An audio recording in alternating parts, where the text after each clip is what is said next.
had the world's most famous private car collection. And trust me, Under the blinding lights of late-night television, one man ruled the stage with nothing more than a denim shirt, a quick wit, and an unstoppable work ethic. For 3 decades, Jay Leno made America laugh before bed. Every night, without fail. But behind the laughter was a man constantly at war, with rivals, with critics, and sometimes with himself. A son of a mechanic who turned humor into an empire, then risked it all for a chair, the Tonight Show chair, that would ignite one of the biggest controversies in TV history. How did Jay Leno rise from a struggling comedian sleeping in his car to become the most watched face of American television? This is his story of drive, downfall, and redemption. Jay Leno was born on April 28, 1950, in New Rochelle, New York, the son of ordinary, hard-working parents. His father, Angelo, was a mechanic-turned-insurance salesman, and his mother, Catherine, a Scottish immigrant who had survived the Great Depression. They didn't have much, but they believed in one thing: work fixes everything. Growing up in a small Massachusetts town, Jay was far from the picture of success. He struggled in school, battled dyslexia, and was often the class clown. Not out of mischief, but out of a desperate need to be seen. While other kids laughed at him, Jay learned to make them laugh with him. At home, money was tight, but humor was free. Jay would mimic neighbors, radio hosts, and TV personalities just to get a smile from his mother. It was in that small living room, under the hum of an old TV, that he discovered his first stage and his greatest truth. If you can make people laugh, they'll forget you don't fit in. That belief would become the fuel of his life, the spark that carried him from the dusty garages of Massachusetts to the bright lights of Hollywood. After graduating from Emerson College with a degree in speech therapy, Jay Leno packed his car and drove straight to Los Angeles, chasing a dream that no one in his family truly understood. He had no connections, no safety net, and often no place to sleep. For months he lived inside his beat-up car, performing at tiny clubs for crowds that barely listened. But every night, he worked harder. He watched other comedians, studied timing, rewrote his jokes until they hit just right. There was no glamour, just grit. His breakthrough came in 1977, the night he first appeared on The Tonight Show starring Johnny Carson. He wasn't famous. He wasn't polished. But when Jay walked onto that stage in his denim jacket and delivered his sharp, working-class humor, America saw something different. A comedian who felt real. Carson, the king of late night, smiled. Producers took notice. And suddenly Jay Leno wasn't just another stand-up. He was the underdog everyone wanted to root for. Throughout the 1980s, he became a regular guest, a dependable laugh, and eventually, the man many believed would inherit Carson's throne. Behind every punchline was the same quiet engine that had driven him since childhood. Not fame, not fortune, but the simple pride of a man who refused to quit. In 1992, television history changed forever. After decades of laughter, Johnny Carson, the king of late night, announced his retirement. And in a storm of speculation and rivalry, 2 names stood at the center: David Letterman and Jay Leno. Letterman was the critics' favorite, edgy, ironic, the heir apparent. Leno was the people's favorite, humble, hard-working, and relentlessly funny. Behind the scenes, NBC executives debated endlessly, and the press turned it into a national soap opera. When Jay finally got the chair, the world divided into 2 camps: those who celebrated his persistence and those who said he stole it. But once the lights came on, all that mattered was the laugh. Leno transformed The Tonight Show into America's nightly ritual, a comforting space between chaos and dreams. Every night, millions tuned in for his monologues, his car jokes, his effortless connection with ordinary people. He didn't just host. He listened, he entertained, and he built trust.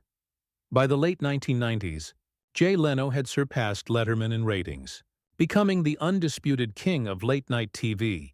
He won Emmys, earned millions, and built an empire that stretched beyond television, including his legendary car collection, Jay Leno's Garage, where engines roared like applause. Yet even in triumph, Leno stayed the same.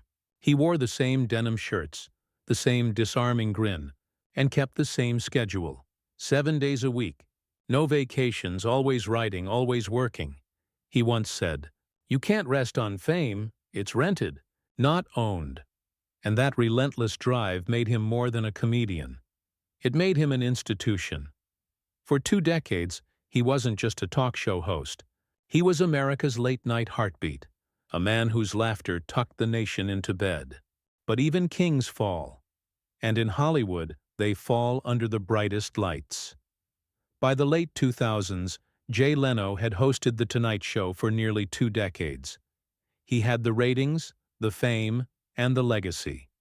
But behind NBC's doors, a storm was brewing.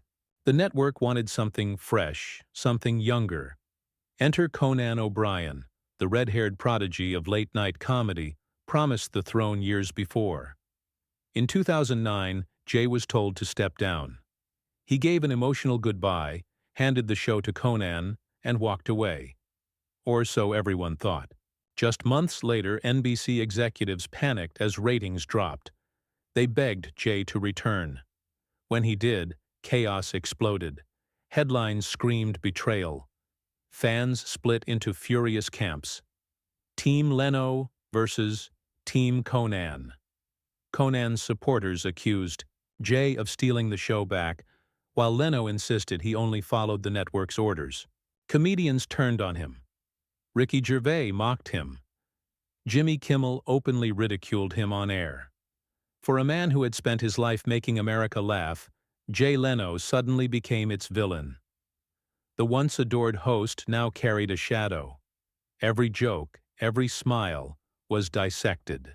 Was it ambition or survival that drove him back to the chair? Was he the victim of bad management, or the mastermind behind it all? Jay stayed silent through it all. No rants, no defenses. Just his quiet mantra. It's just show business. But the damage was done. The late-night war became one of television's most controversial moments, a reminder that even in comedy, egos collide harder than punchlines. When Jay finally left The Tonight Show for good in 2014, he walked away not as the nation's funny uncle, but as a complicated legend, both loved and misunderstood. When the cameras finally stopped rolling on The Tonight Show, Jay Leno didn't disappear. He simply shifted gears, quite literally. Away from the stage lights and studio applause, he found peace in the rumble of engines. Jay Leno's garage became his new stage, a place where horsepower replaced punchlines. There, he wasn't the late-night king anymore. He was a mechanic, a storyteller, a man covered in grease but glowing with pride.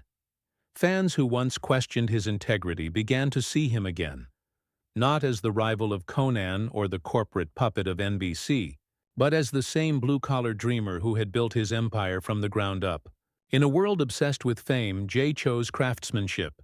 He repaired cars, interviewed guests, and cracked jokes that felt like old friends returning home.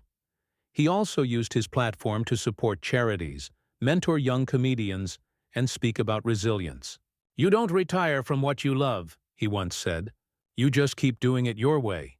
The world moved on from the late-night wars, but Jay didn't need to win anymore. He had already won, by staying true to the one rule that had guided him since childhood.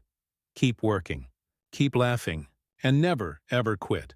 Jay Leno's story isn't one of glamour or genius. It's a story of consistency, of a man who showed up every night, through applause and criticism, through fame and fallout. He never tried to be the smartest man in the room, just the hardest working one. And that, perhaps, was his greatest joke on Hollywood. In a world chasing reinvention, Jay Leno proved that reliability can be revolutionary. He became a bridge between generations, the familiar face that parents trusted and kids grew up with. To some, he'll always be the man who took back the show. To others, he's the comedian who never lost his heart. Today, when he's not in front of cameras, you'll find him in his garage, sleeves rolled up, surrounded by engines older than his career, still smiling, still working, Still laughing, because for Jay Leno the show never really ended. It just found a new stage. Jay Leno's journey reminds us, fame fades, laughter lasts, and passion never retires. If you enjoyed this story of drive, humor, and redemption, like, share, and subscribe to Stars and Scandals for more untold Hollywood stories.